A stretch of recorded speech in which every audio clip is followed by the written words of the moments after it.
عاملين ايه يا جماعه؟ وحشتوني جدا. النهارده انا جبت لكم فيديو جديد واشرح لكم كل حاجه بالتفصيل. فهو ده الفيديو اللي انا هعمل لكم فيه واصور لكم واشرح لكم كل المنتجات اللي انا جبتها. ويلا نبدا بالفيديو. بس قبل ما نبدا بالفيديو ما تنسوش لو عجبكم اللايك والاشتراك في القناه وتدوسوا على زر الجرس عشان يوصلكم كل فيديو جديد. هي دي يا جماعه المنتجات اللي هعمل لكم عنها ريفيو. خلي بالكم يعني المنتجات دي مش اول مره اجيبها. وزي ما قلت لكم المنتجات دي عن تجربتي التانية، يعني مش اول مرة ومش اي كلام يعني باجي اقوله لكم. لازم يا جماعة الكلام ده بقى متأكدة منه 100%. ويلا بقى نشوف ونبدأ بقى بأول حاجة. ده غسول بوبانة اهو. ده بوبانة بالفحم لغسول وجه بحبيبات الفحم لإزالة الدهون الزائدة وتنقية البشرة.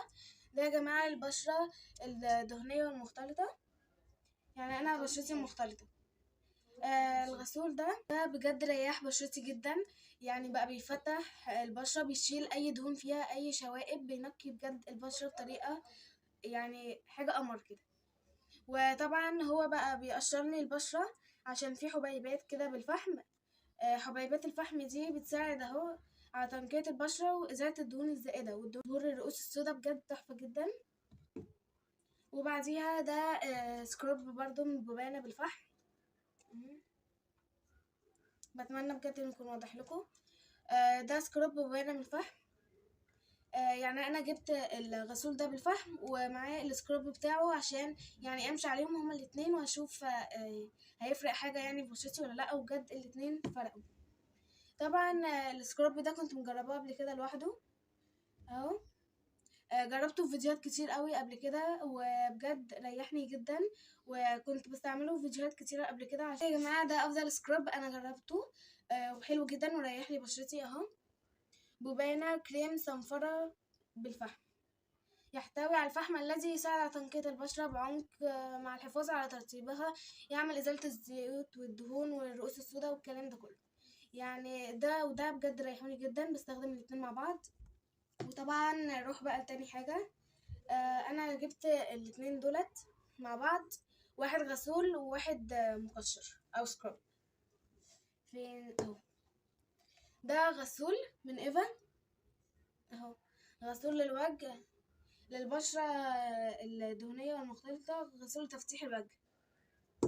طبعا الاتنين دول جربتهم مع بعض ما ريحنيش خالص يعني بجد، ولا يعني اساسا لما انت بتيجي تشوفيهم بيسيبوا طبقة مدهننة كده. بجد ما ريحتنيش وكنت بتضايق ان انا مش عارفة اشطفه اصلا. وكمان ما عملش اي حاجة، ما فتحش، ما شالش اي دهون، ما شالش اي حاجة، وما بينضفش بعمق. يعني انا مثلا لما كنت بعوز اختبره وكنت بحط ميك اب كده خفيف، فكنت باجي اختبره كمان زي ما قلت لكم الميك اب بيكون خفيف، فما بيريحنيش جدا ولا بيشيل اي حاجة هو والسكرب بتاعه. ده الغسول وده المقشر. المقشر ده بالزبادي لا، هو ريحته ريحة زبادي لكن هو بالترمس والعرقسوس وحبيبات بذور المشمش. بجد ما ريحنيش خالص. ومعاهم الاخ التالت. بصوا ده ايه، قناع لشد وتغذية البشرة، ماسك بخلاصة الليمون. المفروض يا جماعة الليمون ده ان هو بقى بيبيض البشرة، بيوحد لون البشرة يعني بيشيل اي حاجة فيها. اساسا الماسك ده المفروض لما بينشف بيتشال بالعافية كده، بيشد كل حاجة.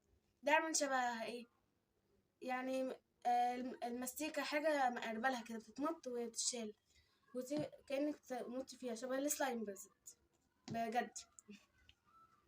احلى منتجين بجد، هم احلى منتجين يعني عجبوني. استنوا. اول حاجة ده من جارنيه. بجد الغسول ده فرق معايا جدا، بيشيل الدهون بعمق، بيشيل كمان كل حاجة في البشرة، بيدي بجد إشراقة. يعني في لمدة أسبوع كده جربته بجد ابيضيت وبشرتي فتحت. هو زي مكتوب إشراقة سريعة، غسول للوجه ينظف بعمق ويعطي إشراقة، فيتامين سي والليمون، تم اختباره من قبل أطباء الجلد. زي ما انتم شايفين كده بجد الغسول ده، شايفين قوامه هو بيبقى ايه؟ قوامه اللي هو مش شبه الغسول اللي هو بيبقى السايح ده، كأنه مرطب كده، وبتاخدي نقطة صغيرة جدا بتلاقي عمل رغوة جميلة جدا. ونروح بقى لده. ده هيمالايا. بجد برضو يعني الاتنين دولت حلوين في نفس المقارنة، مش هقول واحد احسن من واحد، الاتنين بجد حلوين. بشرة نقية، غسول تبييض الوجه مع الزعفران، معزز بشرة. عرق سوس الصمغ الأبيض يفتح البشرة ويمنحها تألقا. بجد تحفة تحفة تحفة. الاتنين بجد دولت الاتنين أجمل من بعض، يعني مش هقول ده أحسن ولا ده أحسن، الاتنين بجد في نفس المقارنة حلوين جدا. نيجي بقى آخر غسول ده معانا، ده من كلين اند كلير، شايفينه مكتوب برضو عليه غسول رغوي منعش خالي من الزيوت. غسول رغوي منعش عميق المفعول، ينظف بعمق دون أن يسبب جفاف للبشرة، ليساعد على تفادي ظهور الحبوب. يعني ده بينضف البشرة وخالي من الزيوت عشان مفيش حبوب يعني تطلعلك. الغسول ده كان برضو حلو، وكمان هو بيقول غسول رغوي، شايفين الرغوة بتاعتها، فاحط على ايدي، شايفين هو عامل ازاي اهو. انا هو استنى، شايفين في غسولات بتقعد تدعكي كده عشان يطلع رغوة، يعني هو ده بيطلع لك الرغوة جاهز، وكمان لما بتحطيه على البشرة بيطلع رغوة اكتر، بجد قمر اهو. زي ما قلت لكم، بصوا هو ده شكله الرغوة، ده كان نوعه كلين اند كلير. بعديها بقى نيجي الخطوة بعد خلاص مثلا ما انت استخدمتي الغسول، بعديها السكراب. نيجي بقى لتاني خطوة بعد ما خلاص بقى استخدمتي على وشك الغسول ونضفتيه كويس وعملتي بعديه سكراب. بس السكراب ده طبعا بيتعمل مرتين في الأسبوع أو 3 مرات. بعد الخطوتين دولت بقى بتيجي للتونر. ده تونر من إيفا اهو، مكتوب هنا تونر لبشرة مشدودة ونقية. هو في بقى حاجات كتير ورا، فهضيع الفيديو واخليه طويل وممل عشان اقرا كل ده. ده كان ب100 150 70 حاجه كده، بجد تحفه جدا. وبيدي كده حاجه حلوه كده، مش عارفه اوصفها لكم ازاي، بس بيدي شده كده، بيخلي بشرتك مشدوده، وكمان بيخلي بشرتك لو فيها مسامات واسعه بيقللها جدا، بيخليها مقفوله. وده كان زي ما قلت لكم، ده من ايفا يعني في رينج 150 170. بعد خلاص ما حطينا الغسول والمقشر والتونر، بنحط السيروم. جبت لكم هنا 2 سيروم، يعني عشان لو ما عجبكوش ده تجربوا ده يعني كده. نبدأ بالأول، ده من جارنيه، بجد ممتاز ممتاز ممتاز ممتاز. ده كان اهو، ده جارنيه الأشرقة برضو السريعة.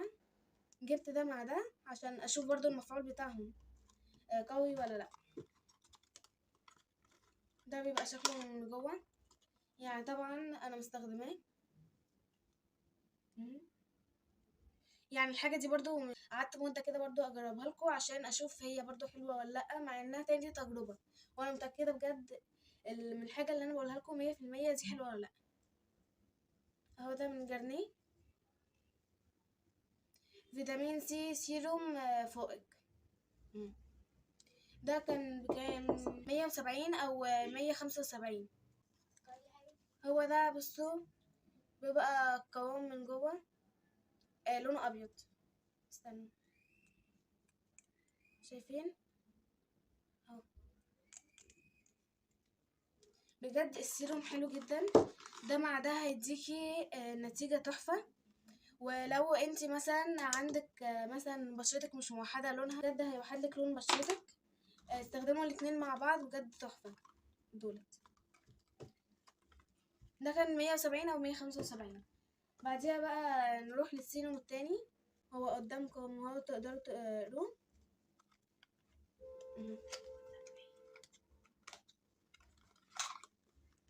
ده شكله من جوه، هو صغير شوية عن بتاع جارنيه، شايفين بجد يعني تحفة برضو هو والجارنيه، بجد الاتنين حلوين، شايفين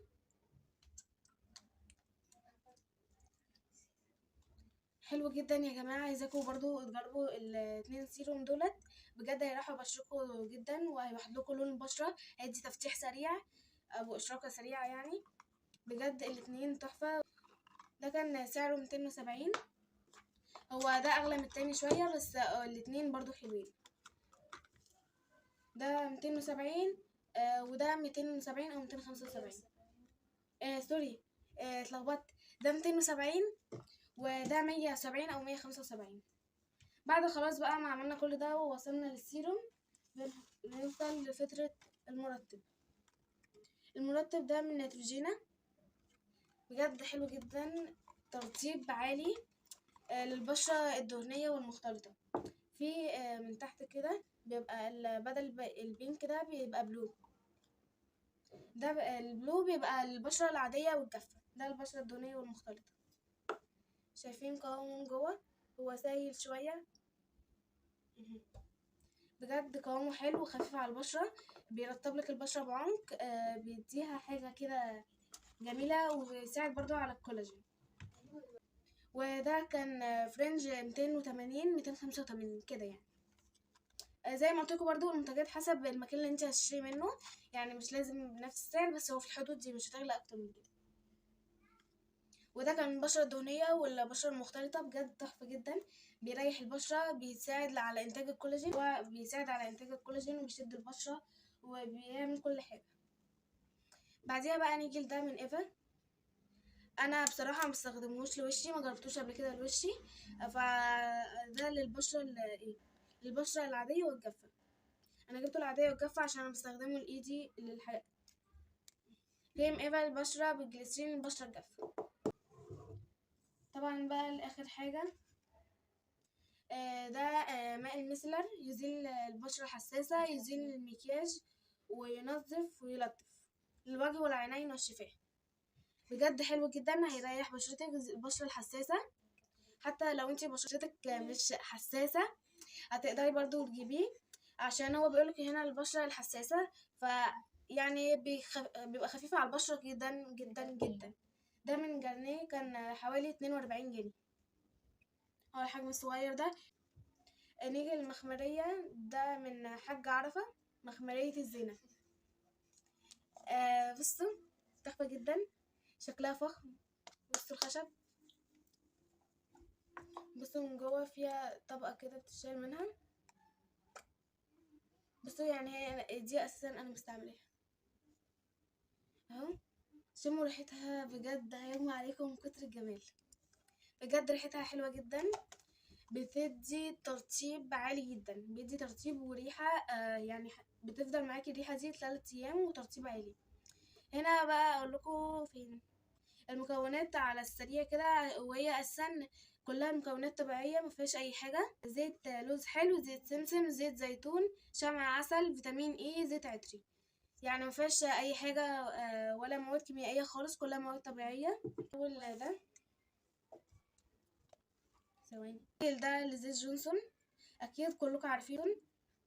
ده زيت وقت النوم من جونسون، وبيوريكي بقى الاستخدام، اسكوبي كمية وافركيهم في الحتة دي كده لغاية ما تسخنيه وتحطيه على أماكن النبض كده، وبالذات اللي هو باللافندر. عايزاكم تجربوه، مش عايزاكم تجربوا اللي هو فيه غطا بيبقى لونه بامبي كده. الماسكارا دي من MN، بجد تحفة تحفة تحفة، بتكثف الرموش. بصوا شكلها من جوه جميل جدا. بصوا اطلعي، شايفين شكلها جميل قوي كده، الالوان كمان لايقه على بعض. بصوا دي الفرشه من جوه. دي كانت حوالي 100 مش فاكره، 120 150 حاجات في الرينج ده يعني. ودي كانت اخر حاجه معانا بعد ما قلت لكم عن كل الحاجات اللي انا جبتها. بجد افضل المنتجات اللي انا جبتها طبعا، ما عدا الثلاثه اللي انا قلت لكم عليهم، بجد ما ريحونيش خالص، وما بنصحش اي حد يجربهم، او ممكن هما ينفعوا معاكم يعني، فانا مش عارفه، هما عن تجربتي الشخصيه يعني هما ما نفعوش معايا. يا جماعه ممكن وصلنا لاخر الفيديو، انتم منه متنسوش اللايك والاشتراك في القناه، وتدوسوا على زر الجرس عشان يوصلكم كل فيديو جديد.